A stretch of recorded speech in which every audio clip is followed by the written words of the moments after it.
Security, a penetration testing perspective. And our speaker for the day is Mr. Ragottam Ritike from Desk 9 Private Limited.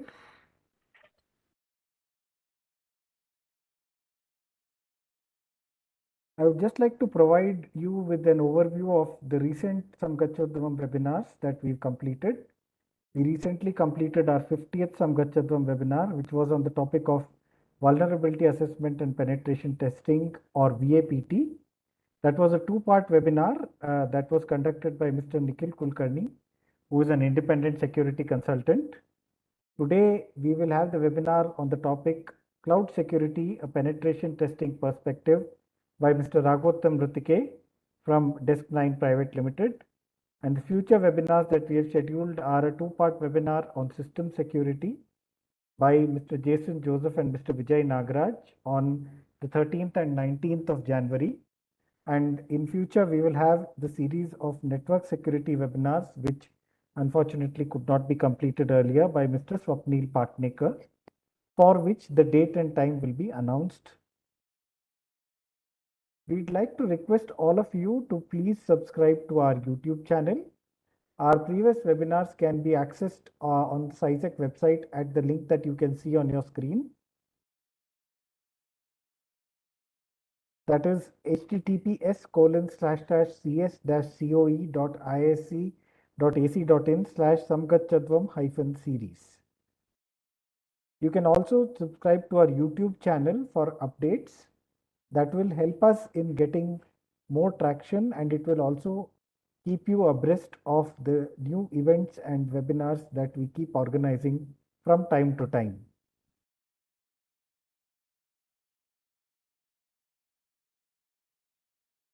I will now speak about the scheme of today's webinar. Webinar number 51 will be delivered by the speaker, Mr. Ragottam Ritike, which will be followed by some Q&A.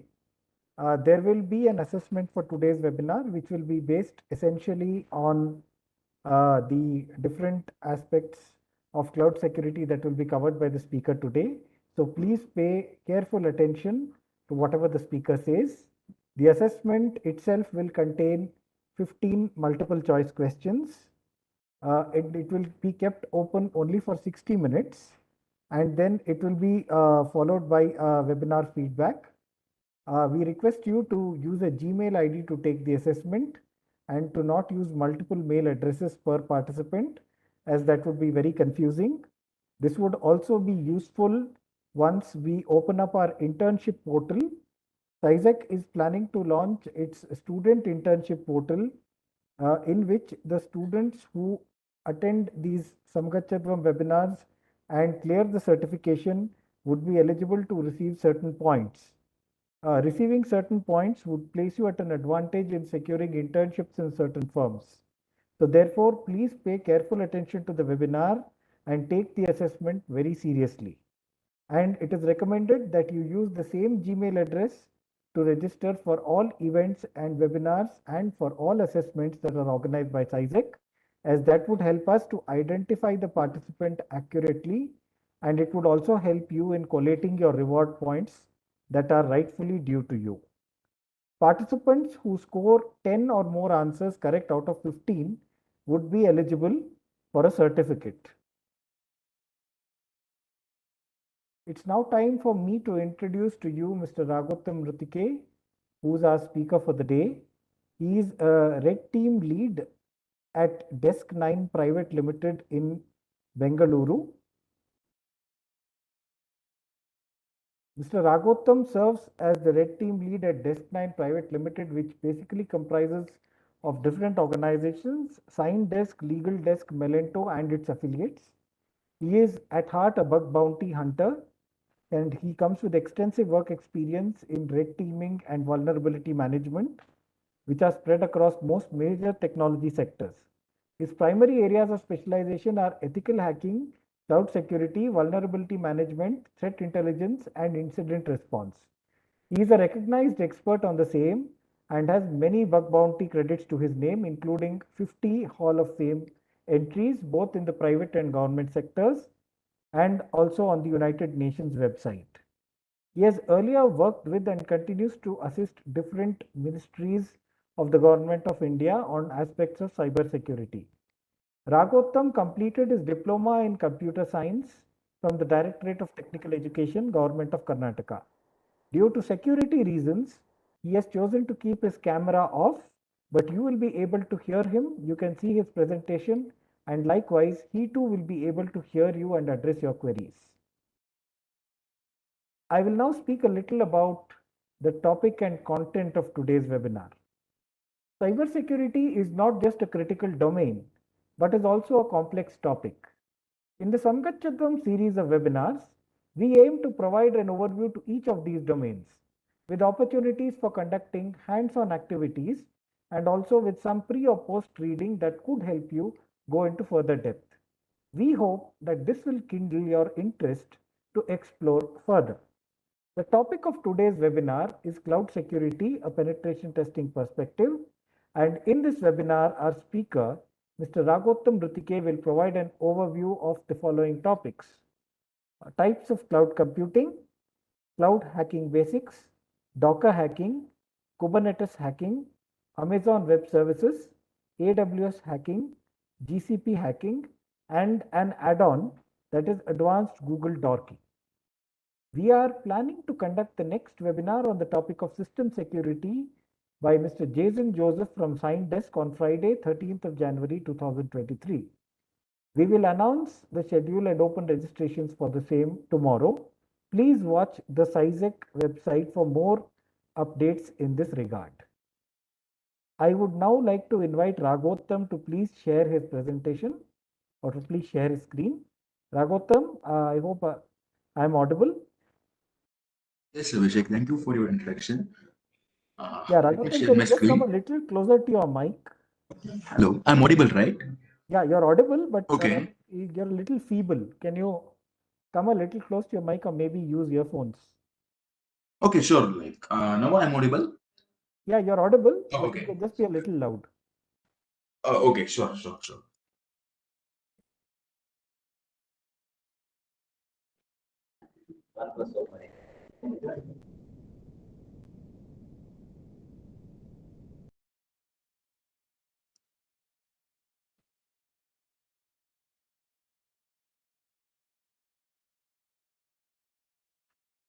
First, let's see the basics of types of cloud computing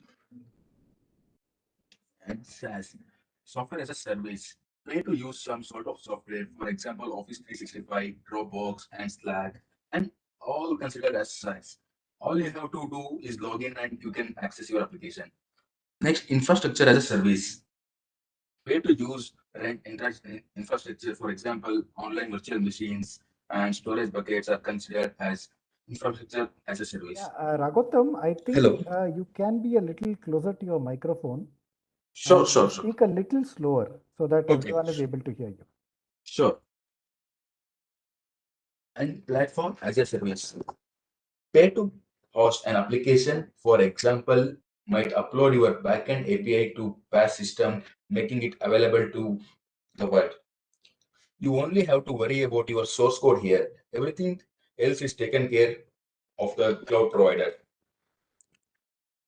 Next, we'll move to the cloud computing services.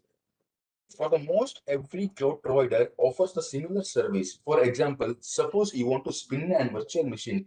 If you are using AWS, you would create an EC2 instance, but you are using GCP, we call it as Google Cloud, you would create a compute instance. Both these do same thing. The only difference is their name. Here you can see in the AWS, we'll call it as Lambda. In Microsoft Azure, we call it as Azure functions. In GCP, we call it as cloud functions. Basically, the functions here are the same, but the names has been different.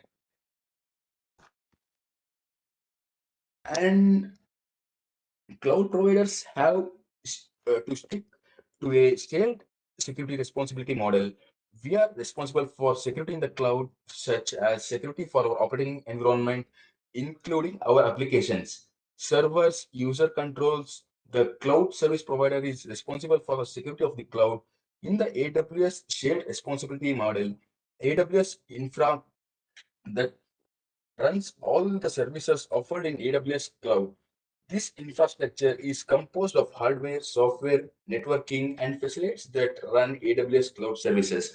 So this is the basically the model of AWS shared responsibility, and you can check for GCP and Azure before doing the starting of penetration testing. And challenges of cloud penetration testing. No classic way. There is no standard way of performing cloud pen testing. It all ties to the client and what they want. And here, different technology, different cases. Cloud pen testing processes often performed on different cloud providers and different technologies depending on the clients. That's why we need to know which cloud services are used, what are the possible security misconfigurations, and what are the vulnerabilities related to these services. Knowing all cloud services can be challenging for pen testers. Different pen testing policy. Every cloud provider has their own policy for pen testing. Because of that, the cloud pen testing process could change depending on the provider. For some of the services, we may have to notify the providers before pen testing. And let's look into the step of cloud penetration testing. First, you need to understand the policies of the cloud provider. Every cloud provider has pen testing policy that includes permitted and prohibited services and activities to test. Before we start, we need to make sure which cloud services are used in customers' environment and which services can be tested on the cloud pen testers. For more information, you can check out Microsoft Azure or AWS cloud pen testing approach. Next, create a cloud pen testing plan. When we start cloud pen testing, we need to check a couple of things. Talking with the customer, the first thing we want to do is communicate with the customer to determine the start and end date of the pen test. We should ask for a preview of the cloud platform and gain information on the topics such as which URLs will be tested, what is the cloud architecture of the platform, and the functions. Check the customer system. After getting the system information, pen tester need time to analyze the system, right? Gain more information about the system. Check like potential access points or any data or send or receive. Check for the leaks, keys exist. More data we gather, the more easily we can identify the flaws. This is comes under reconnaissance. Basically, recon is very important in penetration testing. The more information you have on the target, you can easily identify the more flaws. Select your cloud pen testing tools. Cloud pen testing tools should simulate an attack, actual attack. Many hackers use automated process to find vulnerabilities, such as guessing passwords repeatedly or looking for APIs that provide access directly to the data. What we should do is to try and simulate those types of procedures. If our cloud pen testing tools met our requirements for attack scenarios, we would write our own system tools or scripts for cloud pen testing. Next, analyze the responses. Without analyzing the findings and responses, cloud pen testing would be meaningless. After using the cloud automated tools, performing manual tests, we need to analyze the responses. All responses should be documented. We should decide whether these results are false positive or expected cloud responses. If not, just keep the findings and report the findings. This step is one of the where our information and experience on the cloud are basically important. Next, find and report vulnerabilities. This is the last step of cloud pen testing process. For all cloud tests and checks are done, the severity and the impact vulnerabilities should be discussed and investigated with the cloud pen testing team. A final cloud vulnerability report should be prepared with recommendations and remediations. Don't forget to add recommendations and remediations in the penetration testing report. In order to understand hacking, you must first understand cloud technology. Old school networks hosted everything locally, right? Your users, groups, and permissions were in an Active Directory server. Virtual servers were hosted in VMware. and databases were hosted in physical servers in the server room. The main takeaway you need to know now is that all these servers have been moved in the cloud. Instead of using an NFS server to store files, you can now use the cloud provider storage bucket. The basic principles are the same, but the technology is slightly different here. In addition to that, there is some new concepts like containers, serverless programming, microservices, which you need to understand. And there are certain, this is for example, I'm showing you the AWS pen testing permissions. What are the permitted services that you can test and what's the prohibited services?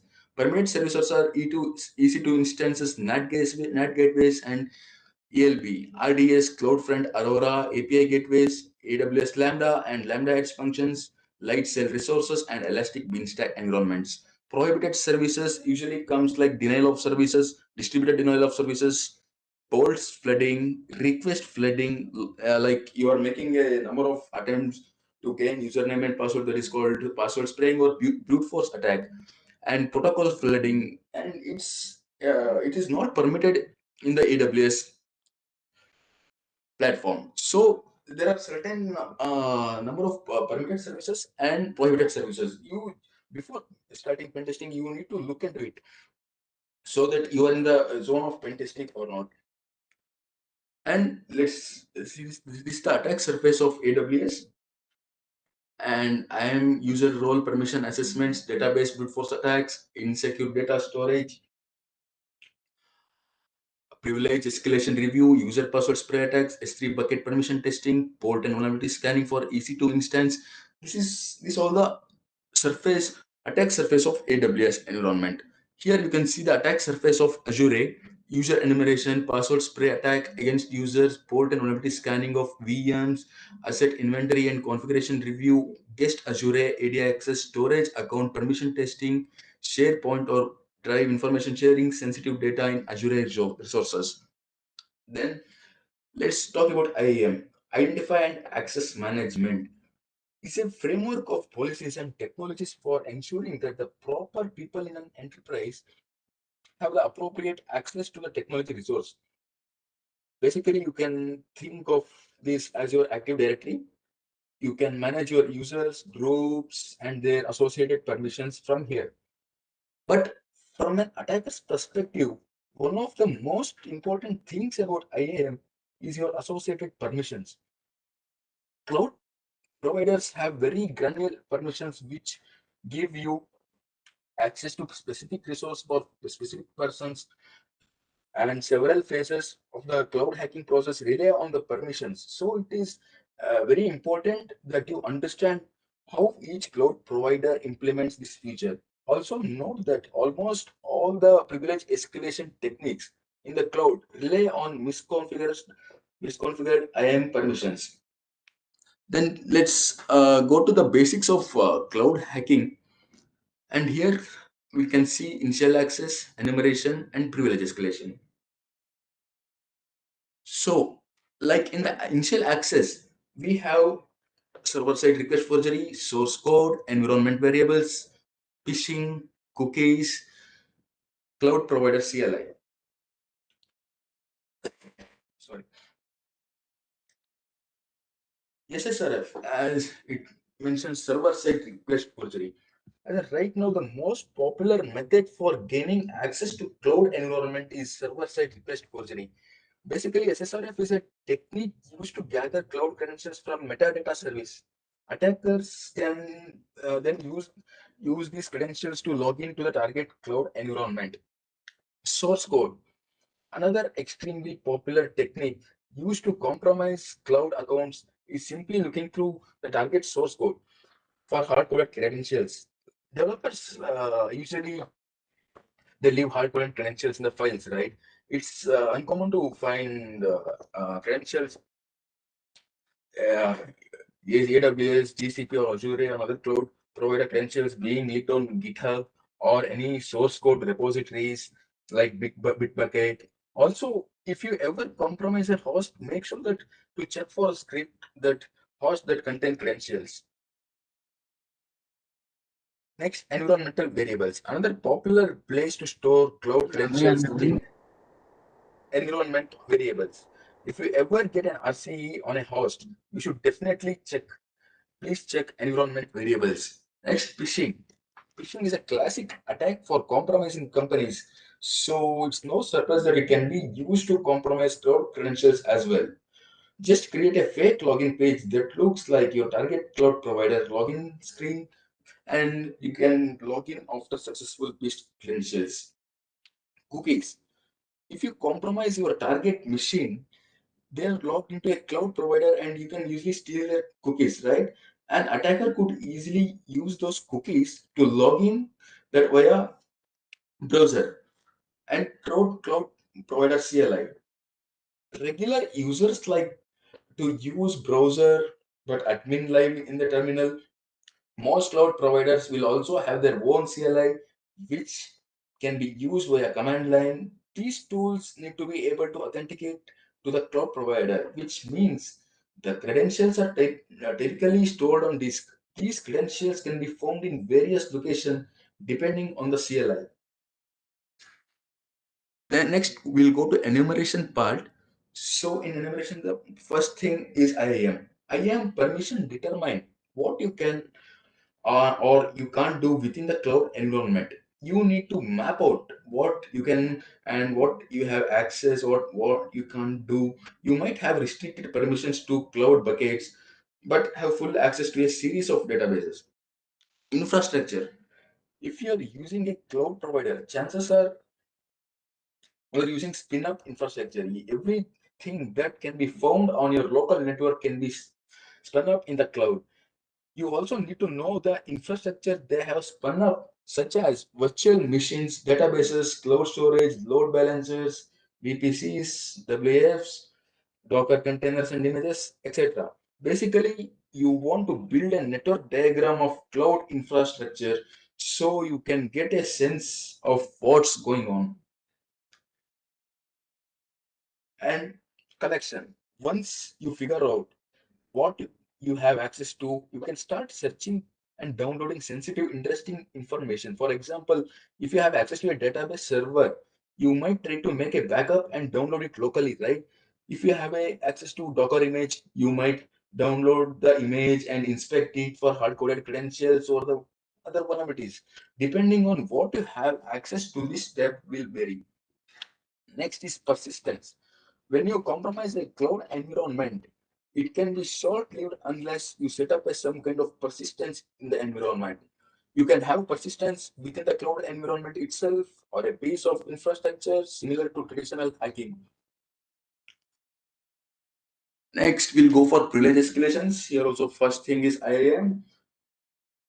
If you're looking for privilege escalation, your best bet is to examine the IAM permissions, especially what permissions your current user has. The majority of privilege escalation flaws are due to overlay of permission accounts. Cloud IAMs can have thousands of permissions to choose from very easy, common, and administrative to give other users way too much access. Next, let's go to source code. There are other ways to escalate your privilege beyond IAM policies and permissions. For instance, if you get a shell on a cloud VM or Docker container, you could search through all the source code and the scripts on that machine or hard-coded credentials, exploit the security misconfiguration. You are not always going for user accounts. Sometimes you may be trying to get root on a box or you want to break out a containerized environment. These attacks about gaining additional privileges on cloud infrastructure. Hey, my bad. Not the cloud users. This type of attacks is more similar to the traditional pen testing and red teaming than being cloud specific. Next is lateral movement. The biggest thing to understand is that cloud lateral movement is different from network-based lateral movement. So you can also perform network-based lateral movement within a cloud environment. With cloud-based lateral movement, we trying to compromise other users within the cloud. For more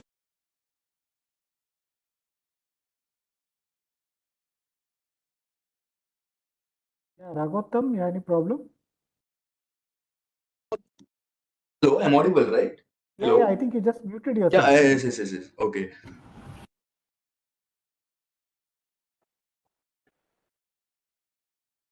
Next, let's, I'm audible, right?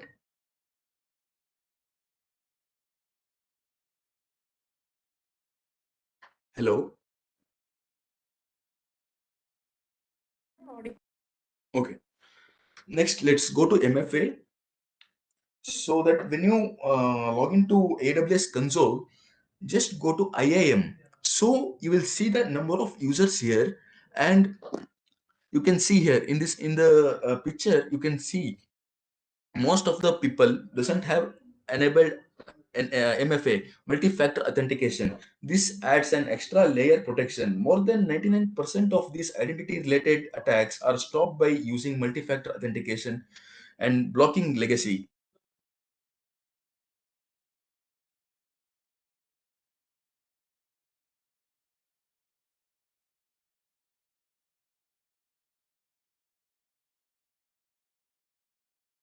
The goal is to ensure that all organizations have set at least a basic level of security enabled at no extra cost. So here you can see so many people are not logged in after so many days, like 1,000 days, like that. They might be formal employees of the organization, or they might have quit the organization, but they still have the access to this cloud. And this is the vulnerability. You can find it on AWS, GCP, and Azure, and you can mention it in the report, and make sure that all the users has enabled MFA, and people who didn't log in for a long time, they have developers should disable their account on an immediate basis. Then this is another popular attack on cloud. This is AWS S3 bucket. See here, the thing is, this AWS S3 bucket is public. We store all the data in AWS S3, but it cannot be public. Basically, you can restrict it from being public. So you can see here, the permissions overview, objects can be public. This is a very critical vulnerability that you should report in any cloud platform. And recently, AWS has ensured that from January 2023, all the data which is stored in the AWS S3 bucket, that has default encryption. And this is one of the critical vulnerability that you should never miss to report. And just go log into AWS console and go to S3 and check the whether the S3 bucket has been public or not. And cloud pen testing tools. And let's talk about this Cloud Brute. AWS S3 is a cloud storage service, right? And Cloud Brute is an open source tool that will help you to enumerate the customer S3 AWS S3 buckets. The tool is modular and customizable, and is generally preferred because it is relatively fast. Features of this tool are like cloud detection, IP information, API and source code, unauthenticated black box testing, ability to work cross platforms like GCP and Azure also, user agent randomization. This tool supports all major cloud providers. The list of cloud providers supported, just like Azure, GCP, and Alibaba. And there is another popular tool here. It's called Clouds Planning. You can get it on GitHub.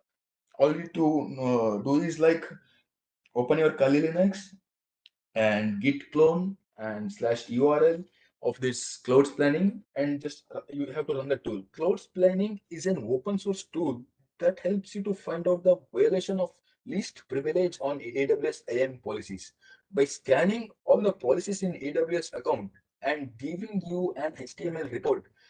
It it can scan all the policies in AWS account for single policy file. It helps to prioritize the remediation process by flagging IAM policies that present risk.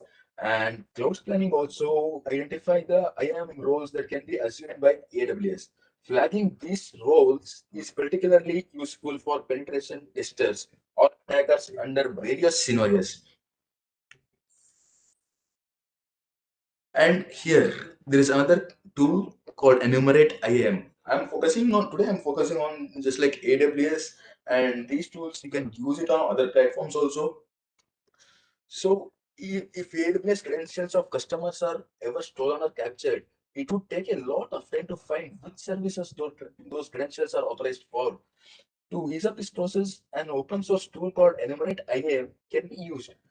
It tries to brute force all the API calls allowed by IAM policy in a non-destructive manner.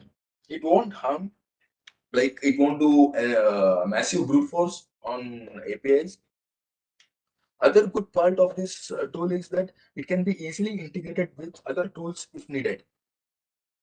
And you can see here, as you can see the image, it's shown like three instances, and one of the severity and the summary, and it will generate auto. You will get the auto-generated report here. Okay, and next we'll go for this very popular tool called Prowler.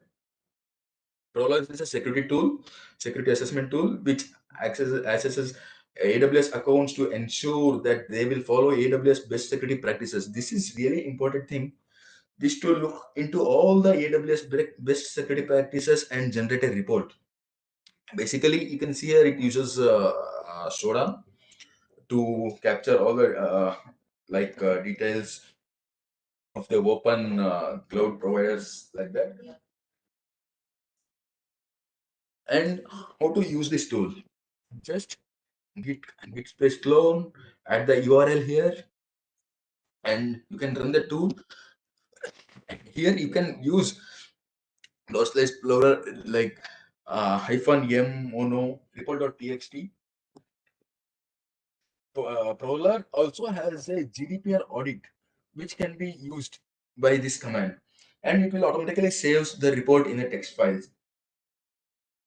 When in the Prowler directory, you can use Prowler to start scan of the AWS account. The scan is thorough and it may take while based on the size of your account. It's important note that it will output to console only. Next, here you can see the results in the terminal. Results are saved in CSV and JSON format, and you can see the status of provider and the vulnerability number of the vulnerabilities: critical, high, medium, and low. And make sure that sometimes what if you use automated scanners, most probably 60% of the vulnerabilities like you will get, it will be false positive. Make sure that it is not false positive and report the vulnerability. And here you can see it stands for all the AWS best practices, right? And so here's the report. You can filter the report as well, and who is not enabled which user is not enabled MFA, and what access do the user have. All those you can look into it. And let's move to Docker hacking. If an organization is using containers, they're most likely using Docker to create those containers. It's like images according so that as you see in the image, the way we deploy an application with Docker is a little different than what we are used to.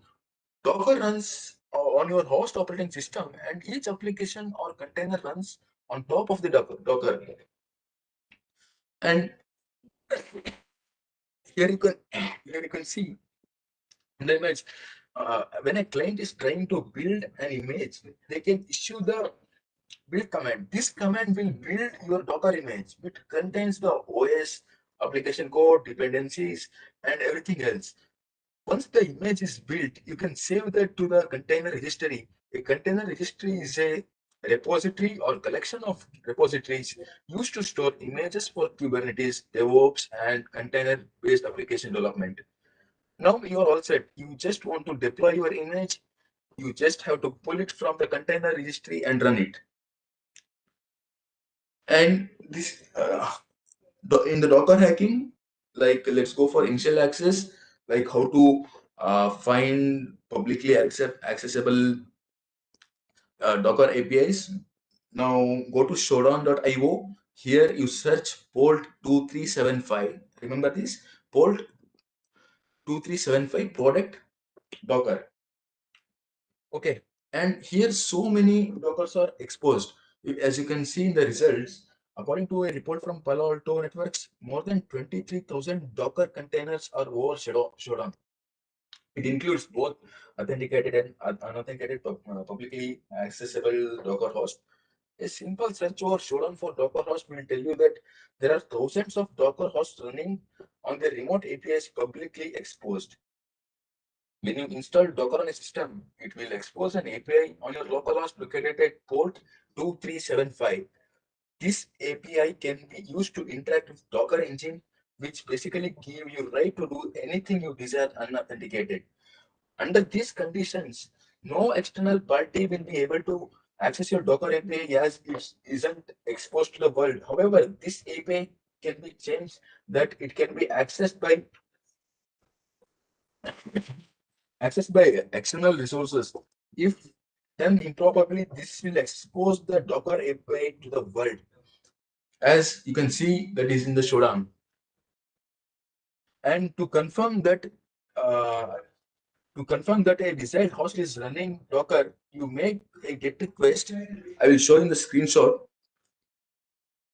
See, this is a GET request that you are making to the host, and this will print a JSON blob as shown. Here you can see, like, uh, 1 minute.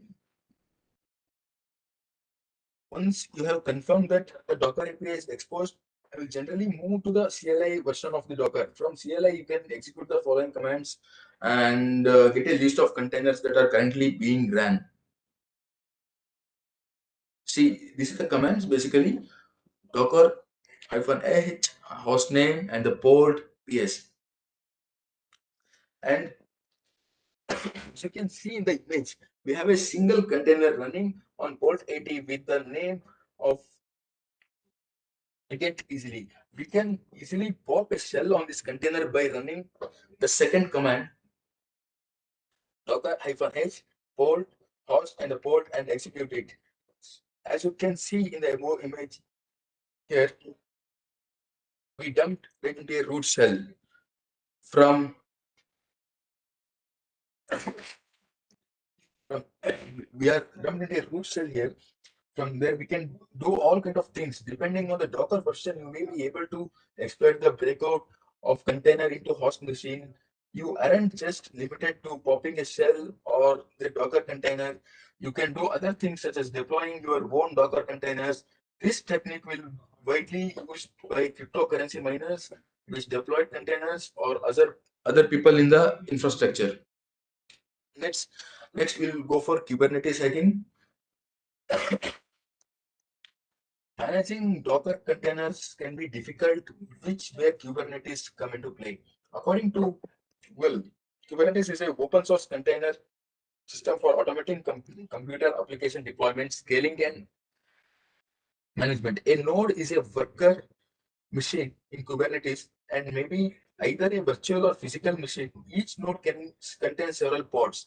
Pods are smallest, most basic deployable objects in Kubernetes.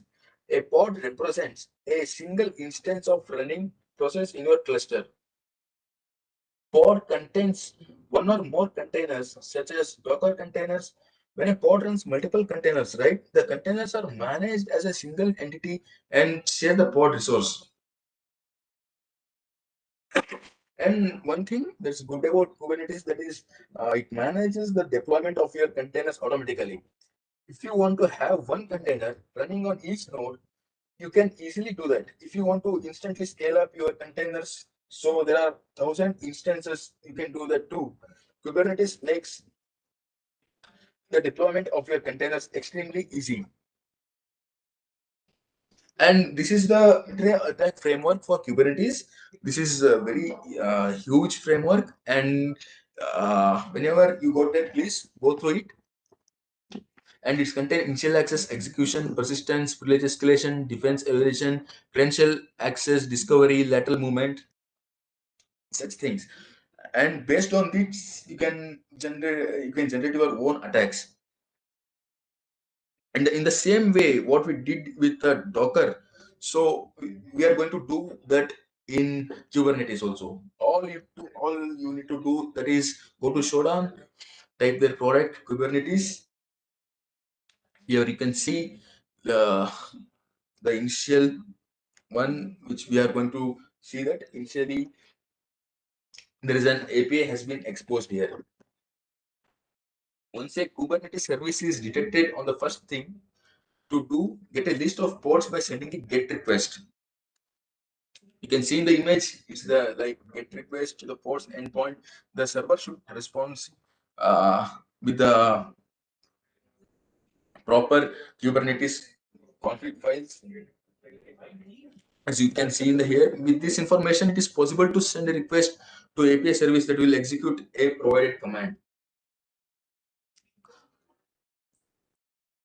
So basically you can send a GET request using curl.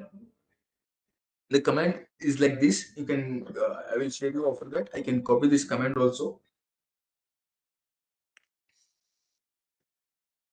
and see, once the command has been sent, you will receive a response like this. Here you can see the location slash CRI slot EXEC slash BWAK 7 to 7H.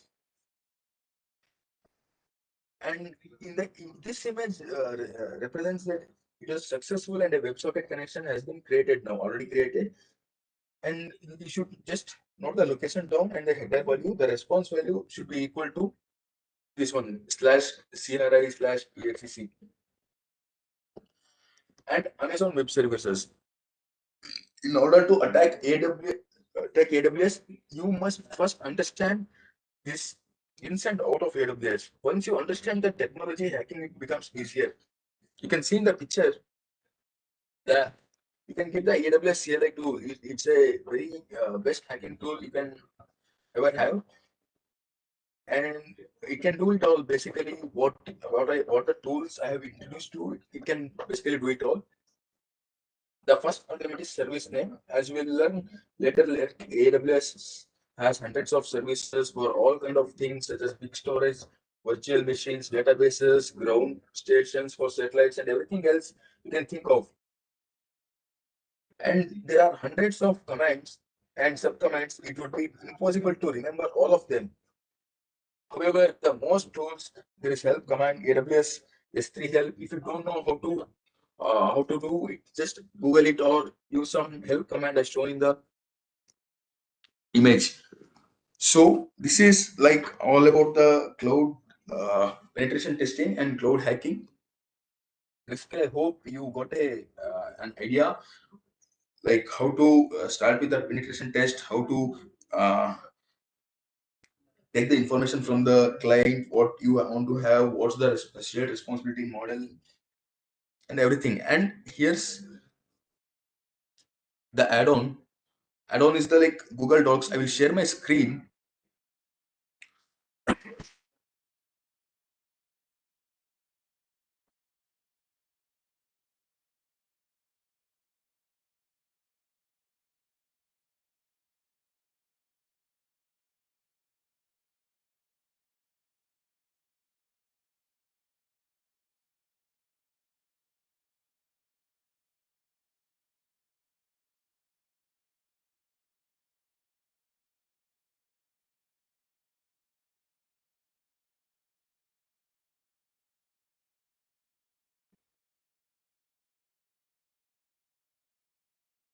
How many of you heard about Google Docs here?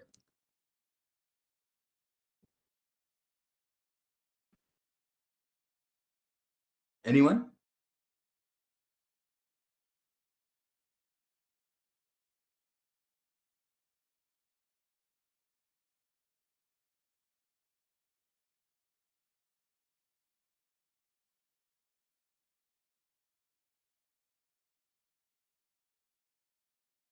And basically, Google Docs sometimes just refer as can where you can get the customized information as your requirement. So for examples, there are many critical flaws in like Government of India websites where they disclose sensitive information without knowingly. So how to fetch information and report it to the Government of India? Just type the site gov.in. I am audible, right?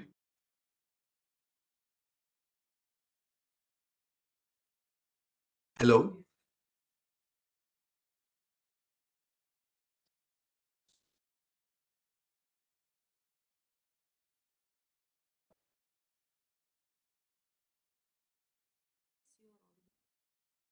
Hello. Raghutam, you having a problem? I'm audible, right? Yeah, you're audible. We Okay, just okay. lost you for a while, but I think you're audible now. No. Okay. Site here you will mention as gov.in, okay? And basically it filters all the Government of India websites. And Google doesn't know that this is the confidential information. I should not get in the results of this particular sensitive information like mobile numbers, other numbers, photos, etc. Google doesn't know that. Basically, what you're supposed to type here, it will get back to the proper results. So what we'll do, we'll just add in text and we'll search for Aadhaar number, one more in text, and mobile number. And basically, before dorking, you need to think in a like different way. Like usually, government of India, how they store the files usually in PDF or Excel files, right? So in text, in the sense, now I am looking for a particular document which I mentioned here in text, other number and mobile number. This other number and mobile number should be included in the file. So I'm searching for random Indian name and extension XLX. This is extension of Microsoft Excel. And basically you can see here command site gov.in, in text other number, in text mobile number, in text Anand, extension XLXS. Basically I am telling Google, just like to get me the results, the file, the Excel file which contains other number, mobile number, and information of Anand. So we'll just hit enter here. You can see the many results. Basically these websites, they exposed personal information or other number or mobile phone number without knowingly. This is like, you can say it as a PI leakage or sensitive information disclosure. And now right now I'm going to download this. Right click, I'm going to open this file. So you can see the PI here and household composition, main section, and you can see all the PI details here: full name, contact number. See,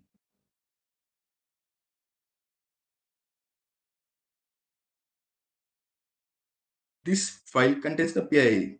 So it's very like confidential information that you can fetch from Government of India websites, and you can directly report it to NCIIPC.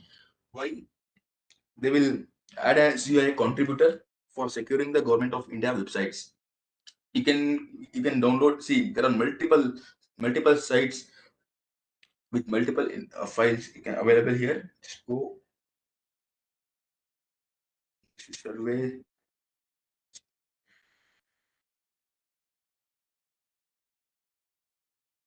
See here, you can see the contact name, address, and other number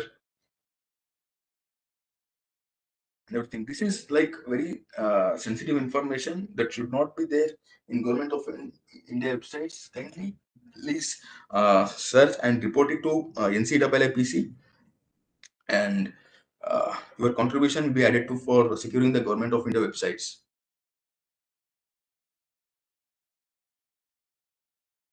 And one more thing, only it's not about Google Dorking is not about getting the information like what you need, and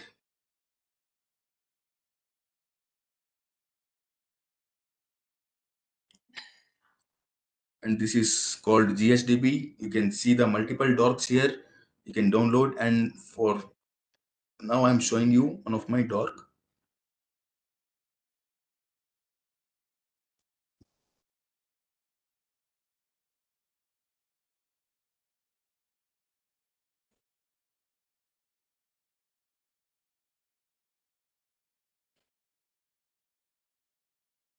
And here, this docs basically you'll get you the unauthenticated web cameras all over the world. If you type this doc on Google, and you can see here webcam XP5 is running on Windows. This is another way to find bugs without any hacking tools or any knowledge about Kali Linux, Parrot, something like that. You can use Google to find these vulnerabilities as Google Docs.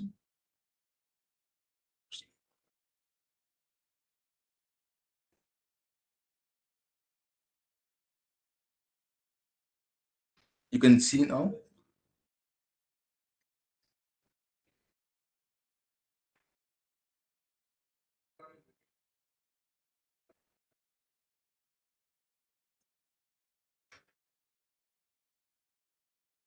It's still loading.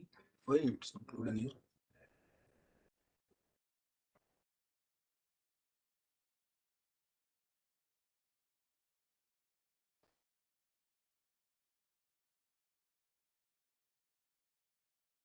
You can see here the live webcam, which has no authentication, no username and password strict policy. So we are directly into the dashboard of the webcam.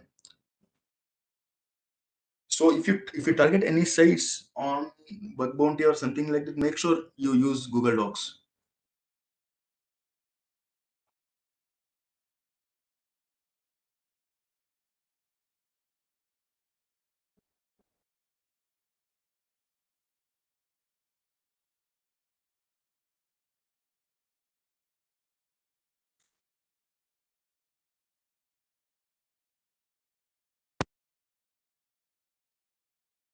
Raghutam, you have unshared your PPT? Hello.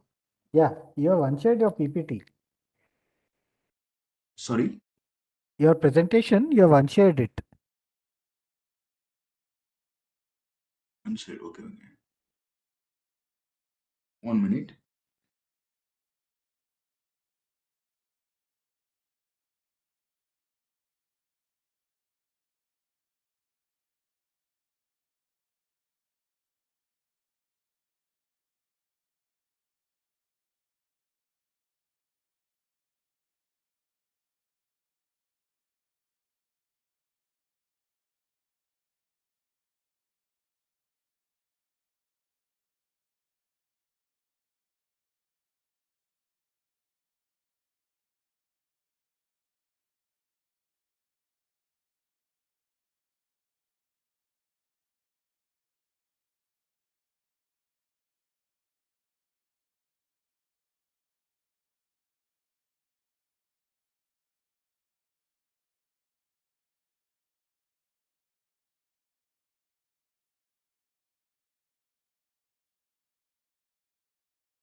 Hello. It's open for questions. You can ask me any questions or doubts if you have.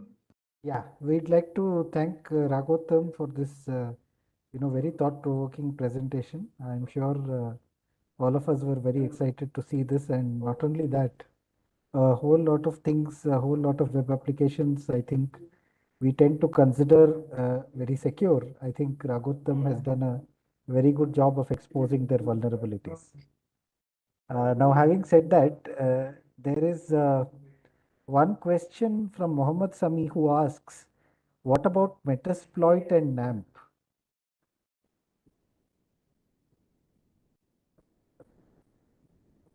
Yeah, Raghutam, can you hear me?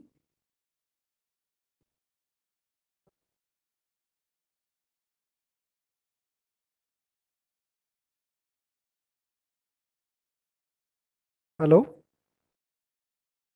Hello. Raghutam, can you hear me? Yes. I Yeah, can. so there's a question from Okay. Mohammed Sami who is asking, what about Metasploit and NAMP? Okay. With coming to the Metasploit and MAM, basically, you need to find like if the software is outdated, or you need to find the exact exploits in the Metasploit, and after that you can exploit in the Metasploit terminal using Metasploit.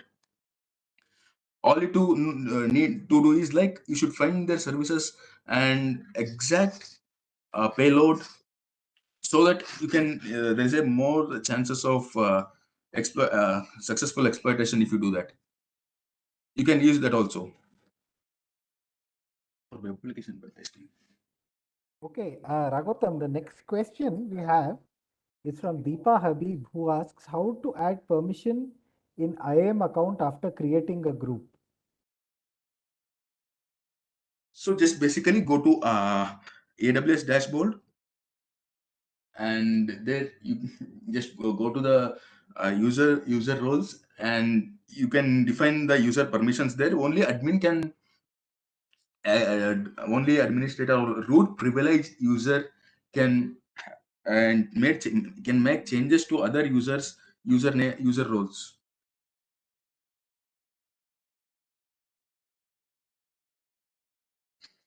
Okay, so we have a question from Prasad who asks how secure is gateway load balancer?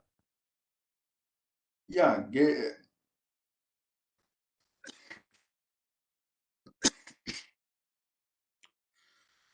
need water. 1 minute.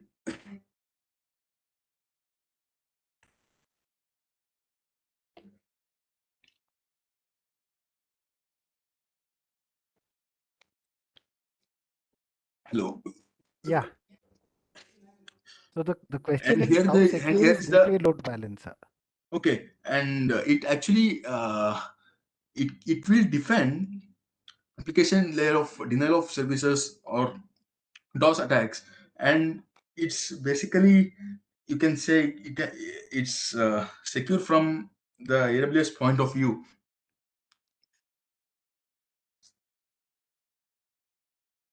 Okay, so Muhammad Sami asks another question. He asks for bug hunting, which version of Linux or which type of Linux is best?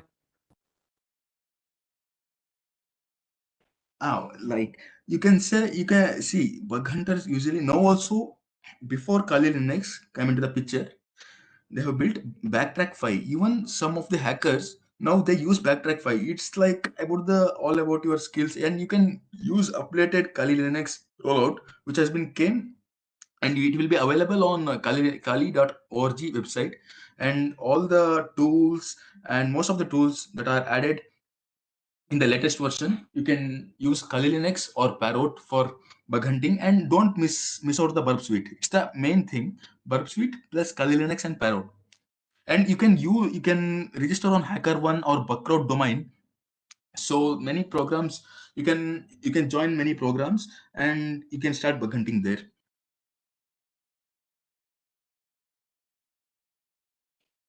Okay, so Prasad asks which benchmark is best suited for cloud audit?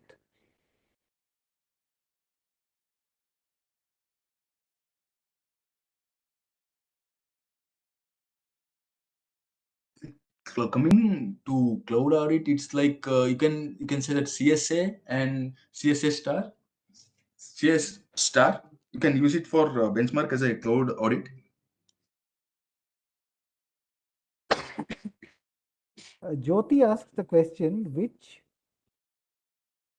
tool is best for penetration testing? Like it's for cloud or web application pen testing.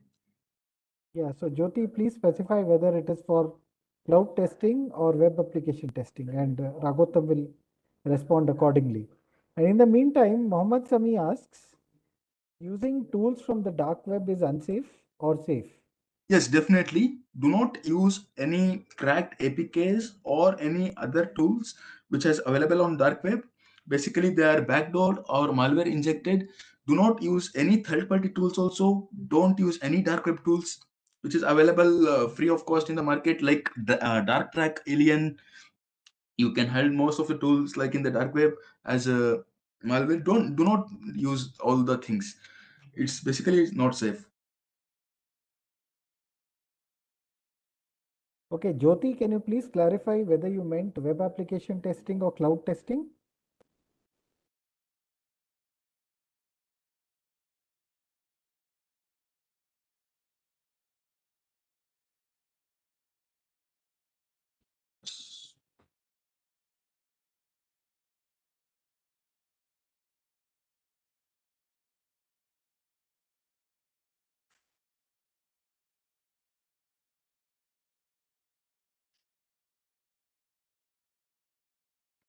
Okay, he's not responded, but Yeah, for Raghuram, can you yeah, just for give application pen examples for testing, both it these is instances? you can use Burp Suite as a uh, and you can use Nmap and Nessus also, but basically try to do manual testing with Burp Suite. Okay, so that is for web testing or web Web app testing, testing? web testing, web testing. Okay, okay, all right. Yeah, so all right. Now, Prasad's asking, can we bypass AWS Shield for testing of a DDoS? No, basically you need to request AWS before you are going to, if you want to test DDoS or DOS attack, they will take 7 days of time for your request and they will get back to you. And you cannot using third party tools that you can bypass, but it is not authorized because all the logs has been stored in AWS. Okay, so it would not be possible to bypass it.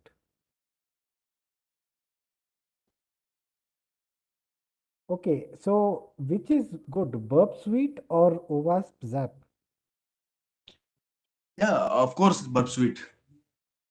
Okay, of course, Burp Suite is good. I think so. That's the response to that question. Um,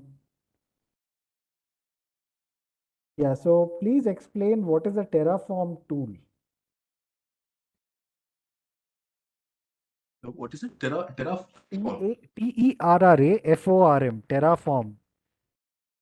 Yes, it's like uh, and these tools like you want to configure something in like it is generally used for to configure. And this is an infrastructure code, and it has like AWS. It's similar to AWS Cloud Foundation also, and basically DevOps teams like use this tool Terraform. Okay, so is that an infra automation tool then, Terraform? Yes, yes, yes, yes. Okay, so what are your thoughts on Beef tool, BEEF, Beef? Yeah, it's basically man in the middle attack tool. So and it's very good tool for man in the middle attacks. Okay. Okay, so I think with that, I think we have come to an end of the Q&A. So, Raghutam, once again, I'd like to thank you for delivering this excellent webinar on penetration testing perspective for cloud security. And I'm sure that our participants who are very inquisitive, they have learned a lot. They've learned a lot of new approaches through which, I think they can conduct pen testing on the cloud. So, if you would like to say anything, It's my pleasure to have this session, and thank you for the opportunity given, Abhishek. you're most welcome, Raghutam, and we recognize that you would like to preserve your security, and hence you did not turn on your camera because you're working with a few agencies, and obviously we respect that. And we are very thankful that you volunteered to take this seminar, and we look forward to having you back for other webinars with CySecK. So it is now time to announce the assessment for this webinar. We have a hand up by Darshan. Darshan, can you type your question in the chat?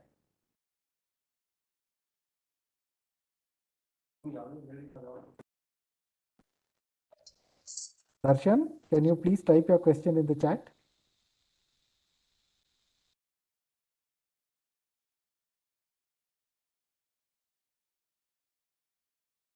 Okay, dear friends, it is now time for the assessment.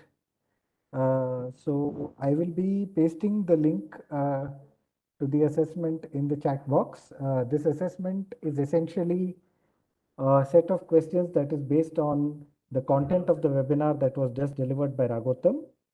You will have a total of 15 multiple choice questions, of which only one of the choices is the correct answer. There is no question which has more than one choice as the correct answer. So this test is being administered through a Google form, and therefore we request you to use the same Gmail ID that you had used to register for the webinar while taking this test. And as I announced at the starting of today's webinar, please continue to use the same Gmail address for different events and webinars that are organized by CySecK, as they will help you in gaining points depending on your certifications once our internship portal is launched. We are planning to launch our internship portal in about a week's time. So this internship portal would basically be a platform connecting prospective employers and students, and it would be focused primarily on internships. So the employers will register on the portal, and so will the students. Employers will advertise positions, and students can apply for those positions and then undergo the assessment or evaluation process by the employer, after which they would be able to secure internship offers. Uh, any CySecK certification that is relevant to the internship would carry a certain weight, and therefore it is imperative that if you have used the same mail address to identify yourself while getting your CySecK certificates, all of those will earn certain number of credit points, which will help you in securing those internships. Now, having said that, it is now 4:39 p.m. and I will be pasting the link to the assessment for today's webinar in the chat box. So here goes.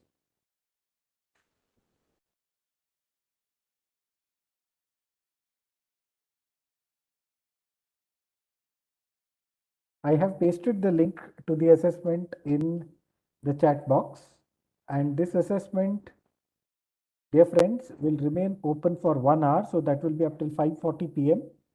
I request the CySecK control room to close this assessment by 5:40 p.m. Responses given after 5:40 p.m. would not be considered for the purpose of certification. You are welcome to share this link in case more than one person has joined the webinar through the same computer or through a projector room. You are most welcome to share this link with your friends who are also attending this webinar and who also learned so much thanks to Raghutam. However, please ensure that you answer or you respond to the assessment before 5:40 p.m. And it's only 15 questions, and 1 hour is a lot of time. There is no negative marking. Therefore, it's an incentive for you to attempt as many questions as possible, definitely all questions. And anyone who scores more than 10 or more than 10 will be eligible to get a certificate. So with that, I think Raghutam, you can sign off now.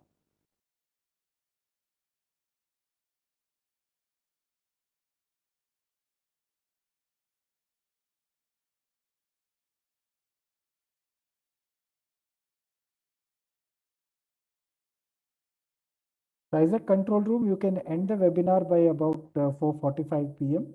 once everybody has copied the link. Thank you.